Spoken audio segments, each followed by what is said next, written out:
আসসালামু আলাইকুম ভিউয়ার্স। অল্প খরচে অল্প সময়ে ঘরে থাকা উপকরণ দিয়ে কিভাবে খাসির মাংসের ঝাল ভুনা করা যায় তাই আর শেয়ার করব। ভিডিওটা আমি করলেও রান্নাটা কিন্তু আমার আম্মু করেছে তার স্পেশাল রেসিপি দিয়ে। আশা করছি ভালো লাগবে। এই রান্নার জন্য আমি 1 কেজির কিছুটা বেশি খাসির মাংস নিয়েছি। প্রথমে একটি প্যানে 1 কাপ তেল দিয়ে দিলেন। পেঁয়াজ কুচি দিয়ে দিলেন 1 কাপ। পেঁয়াজ আমরা লাল করে ভাজবো না, অপেক্ষা করব পেঁয়াজটা হালকা নরম না হওয়া পর্যন্ত। দিয়ে দিলেন স্বাদমতো লবণ। এবার কিছু গরম মশলা দিয়ে দিলেন, যার মধ্যে রয়েছে এলাচি, দারচিনি, লং, তেজপাতা। এবার একটি বাটিতে 2 টেবিল স্পুন হলুদ গুঁড়া, 2 টেবিল স্পুন মরিচের গুঁড়া, 4 টিস্পুন রসুন বাটা ও 4 টিস্পুন আদা বাটা। আরও দিয়ে দিলেন 3 টিস্পুন জিরা গুঁড়া ও 3 টিস্পুন ধনিয়া গুঁড়া। 5-6 মিনিট নাড়াচাড়া করার পর পেঁয়াজটা হালকা নরম হয়ে এসেছে।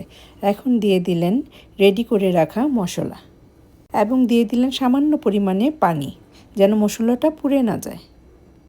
আবারও আধা কাপ পানি দিয়ে মশলাটা তেল পেঁয়াজের সাথে ভালোভাবে মিশিয়ে 5 থেকে 7 মিনিট রান্না করলেন ঢাকনা দিয়ে।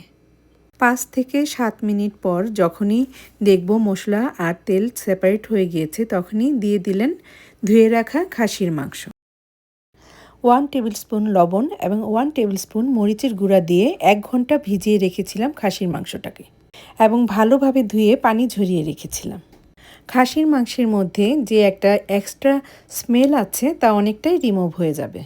মিডিয়াম টু হাইয়ের মাঝামাঝি রেখে রান্না করব 10 থেকে 12 মিনিট। 12 মিনিট পর ঢাকনা খোলার পর লক্ষ্য করলে দেখা যাবে যে মাংস থেকে প্রচুর পরিমাণে পানি বের হয়েছে এবং দিয়ে দিলেন আরও 1 কাপ পেঁয়াজ কুচি। আবারও খুব ভালোভাবে নাড়াচাড়া করে ঢাকনা দিয়ে রান্না করব 30 থেকে 35 মিনিট। এই পর্যায়ে চুলার হিটটা থাকবে মিডিয়াম টু লোয়ের মাঝামাঝি।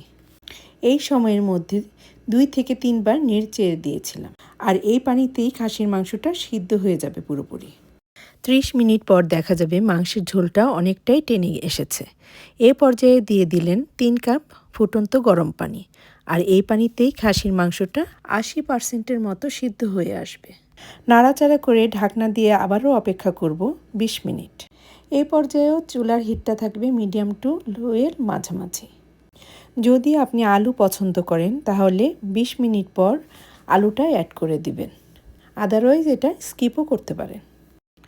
আলু দিয়ে নাড়াচাড়া করে দিয়ে দিলেন 8 থেকে 10টা কাঁচামরিচ। সব কিছু একসাথে মিশিয়ে ঢাকনা দিয়ে আবারও রান্না করলেন 15 থেকে 20 মিনিট। এই সময় চুলার হিটটা ছিল লো। 20 মিনিট পর যখনই দেখব তেলটা উপরে ভেসে উঠেছে, তখনই বোঝা যাবে রান্না কমপ্লিট। সো চুলাটা বন্ধ করে দিব এবং অপেক্ষা করব যতক্ষণ না পর্যন্ত পরিবেশন করা হয়। সব সন্তানের কাছে তাই মায়ের হাতের রান্না অমৃত। তেমনি আমার আম্মুর রেসিপিতে খাসির মাংসের ঝাল ভুনাটাও খুব টেস্টি এবং ফ্লেভারফুল হয়েছে। অন্তত একবার রান্না করুন এবং পরিবারের সাথে শেয়ার ও এনজয় করুন। ভালো থাকুন, সুস্থ থাকুন। আল্লাহ হাফেজ।